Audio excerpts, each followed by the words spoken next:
ज्योतिष शास्त्र में बहुत सारे शुभ और अशुभ दिनों के बारे में, तिथियों के बारे में और नक्षत्रों के बारे में बताया गया है। मैं अक्सर अपने वीडियोस में हमेशा आपको बताती रहती हूँ कि नक्षत्रों को बहुत अधिक महत्व दीजिए। आप अपनी राशि को देखिए और राशि के अनुसार भी ये जानिए कि आखिर आपके लिए कौन से नक्षत्र शुभ है या अशुभ है।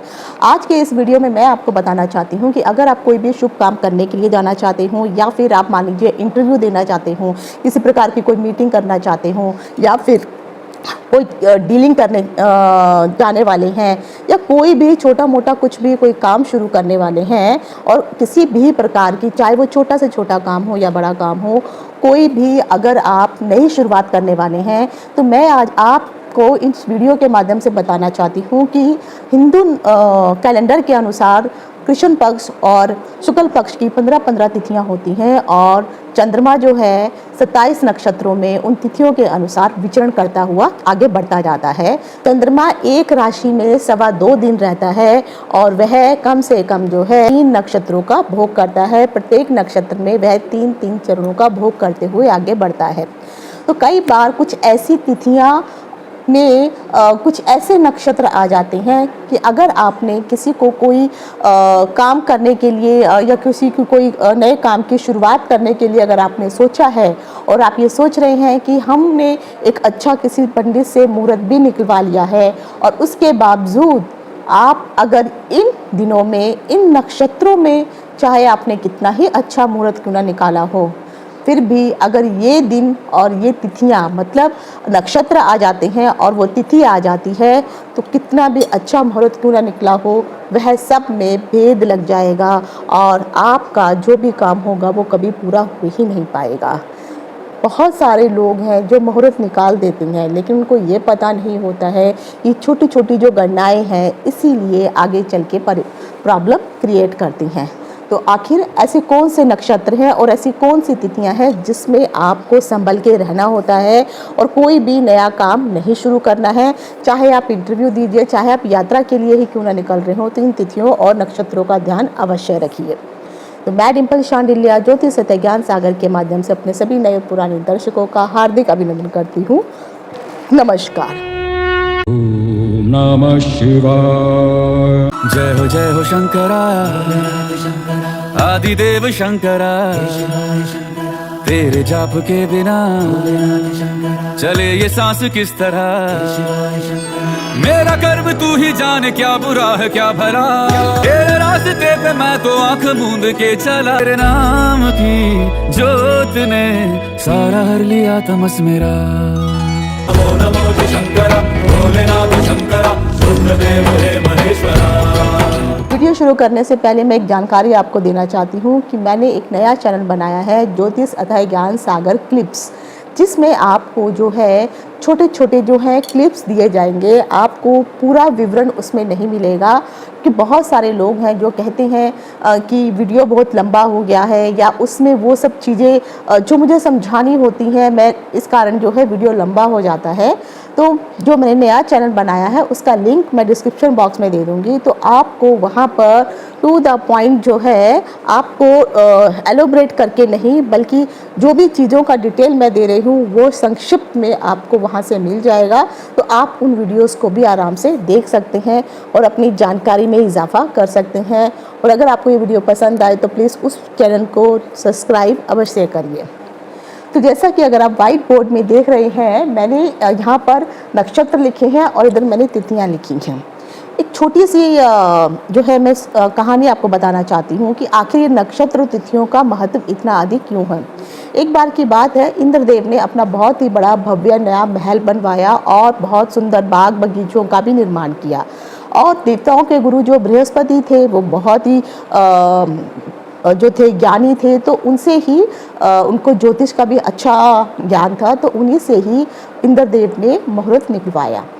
इंद्रदेव ने जब मुहूर्त निकलवाने के लिए जो है बृहस्पति जी को कहा, तो बृहस्पति जी ने एक अच्छा सा मुहूर्त निकाला और निकाल करके जो था वो इंद्रदेव को दे दिया और इंद्रदेव ने भव्य रूप से उस महल का उद्घाटन किया, यज्ञ इत्यादि किया और वहाँ पे रहना शुरू किया। अभी कुछ समय ही हुआ था कि उस जो महल उन्होंने बनवाया था, उस महल का जो बाहर का बगीचा था वहाँ पर जो है काफ़ी भयानक आग लग गई। अब यहाँ पर सभी परेशान हो गए क्योंकि देवताओं के गुरु बृहस्पति जी ने, जो इतने प्रख्यात है, ब्रह्म ज्ञानी है, उन्होंने ये मुहूर्त निकाला है। तो आखिर यहाँ पर ऐसी कौन सी कमी रह गई कि कुछ समय पश्चात ही इंद्र के उस नए महल के बाग बगीचों में जो था अग्नि का प्रकोप हो गया। अब क्योंकि देवताओं के गुरु बृहस्पति ने ये निकाला था, तो उनके मन में भी ये शंका हुई। तो उन्होंने सोचा क्यों ना मैं क्यों ना मैं राक्षसों के जो गुरु हैं शुक्राचार्य, उनके पास जाता हूँ। तो वह शुक्राचार्य जी के पास गए और उन्हें वो मुहूर्त उनको दिखा दिया और उनसे पूछा कि क्या आप मुझे बता सकते हैं कि मेरी मुहूर्त निकालने में कहाँ पर क्या गलती हुई है। तो जब शुक्राचार्य जी ने उस पूरी मुहूर्त की गणना की, तब उन्होंने कहा कि आपने जो मुहूर्त निकाला था वह सही मुहूर्त निकाला था, लेकिन उस मुहूर्त में आपने नक्षत्रों का जो है अच्छी तरह से जो है विश्लेषण नहीं किया था, जिसके कारण यहाँ पर ये अग्नि का प्रकोप हुआ है। तो इसलिए मैं कहती हूँ, आप चाहे कितना भी अच्छा मुहूर्त निकलवा लीजिए, लेकिन पंडितों को इन चीज़ों के बारे में बहुत कम जानकारी होती है। बहुत ऐसे विद्वान पंडित कम आपको मिलेंगे जिनको ज्योतिष का ज्ञान और पूजा पाठ का ज्ञान दोनों ही हो। लेकिन अगर कभी भी आप कोई मुहूर्त निकालते हैं तो सिंपली किसी भी ऐसे पंडित के पास मत जाइए जो सिर्फ मंदिर में पूजा पाठ करता हो और 100-200 रुपये लेकर के आप मुहूर्त निकलवा लेते हैं उनसे। लेकिन जब आपको वहीं पर हज़ारों का जब नुकसान उठाना पड़ता है, तब आपको समझ में आता है। तो आप किसी पंडित या ज्योतिषी से भी अगर आप मुहूर्त निकलवाते हैं, मुहूर्त निकलवाने के पश्चात इन तिथियों की और नक्षत्रों की गणना जरूर कीजिए और मैच करिए कि क्या ये आपके के लिए जो भी मुहूर्त पंडित जी ने निकाला है और ये नक्षत्र और तिथियां अगर वहाँ पे क्लैश हो रही हैं, तब आपके लिए वह मुहूर्त भी शुभ नहीं रहने वाला है। तो सबसे पहले अगर देखेंगे, तुमने 1 से लेकर 10 तक तिथियां लिखी हैं, हालांकि 15 होती हैं। मैं 15 तिथियां आगे जो है आगे आपको बता दूंगी। तो सबसे पहले जो है शास्त्र में कहा गया है कि अगर प्रतिप्रदा की तिथियों को आपको ध्यान देना है। यहाँ पे दोनों ही तिथियां जो हैं विद्यमान रहने वाली हैं। तो चाहे वो कृष्ण पक्ष की तिथियां हो, चाहे वो शुक्ल पक्ष की तिथियां हो, इन दोनों तिथियों को आपको ध्यान देना है। तो शास्त्रों के अनुसार ये कहा गया है कि अगर प्रतिप्रदा की तिथि है, यानी पहली तिथि है, चाहे वो कृष्ण पक्ष की हो या शुक्ल पक्ष की हो, और उसमें अगर आपका उत्तराषाढ़ा नक्षत्र आ रहा है तो यह आपके लिए शुभ नहीं रहने वाला है। उसके बाद अगर द्वितीय तिथि है, लेकिन द्वितीय तिथि में अनुराधा नक्षत्र अगर आ गया है,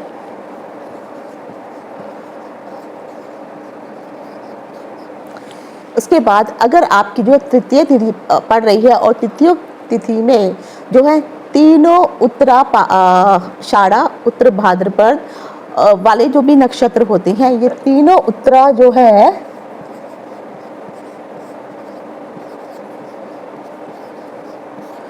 उत्तराषाढ़ा, उत्तर भाद्रपद,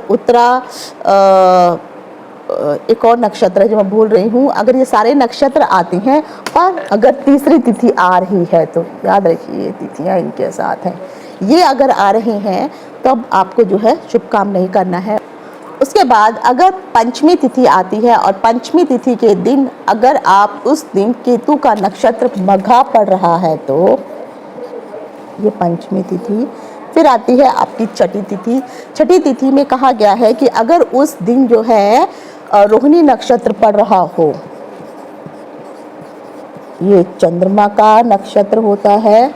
उसके बाद आपकी सप्तमी तिथि आ जाती है। सप्तमी तिथि के दिन हस्त और मूल। उसके बाद अष्टमी तिथि आती है। अष्टमी तिथि के दिन अगर पूर्व भाद्रपद, तो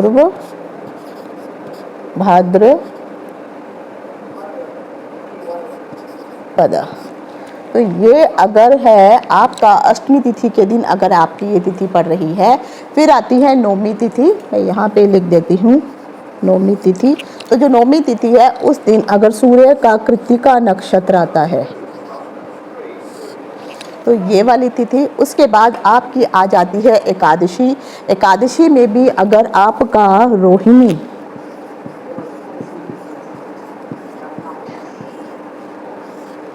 नक्षत्र आता है, एकादशी के बाद आपकी द्वादशी तिथि आती है। द्वादशी में अगर आश्लेषा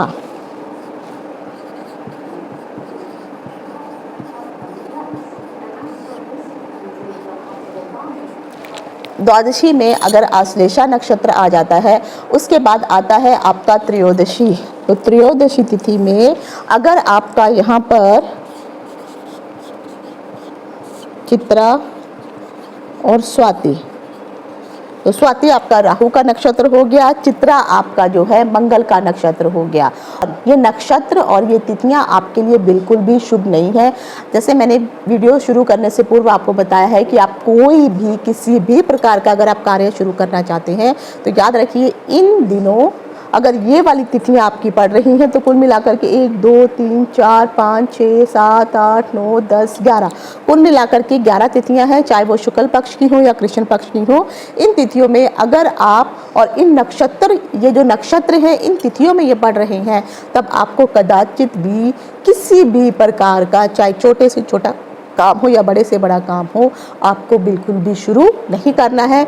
नहीं तो उस काम में कभी भी आपको पूर्ण रूप से सफलता मिल ही नहीं पाएगी और आप जितना भी कोशिश करेंगे आगे उस कार्यों को करने में मुश्किलों का सामना ही आपको अक्सर करना पड़ेगा। तो आज यहीं तक। इति शुभम, नमस्कार।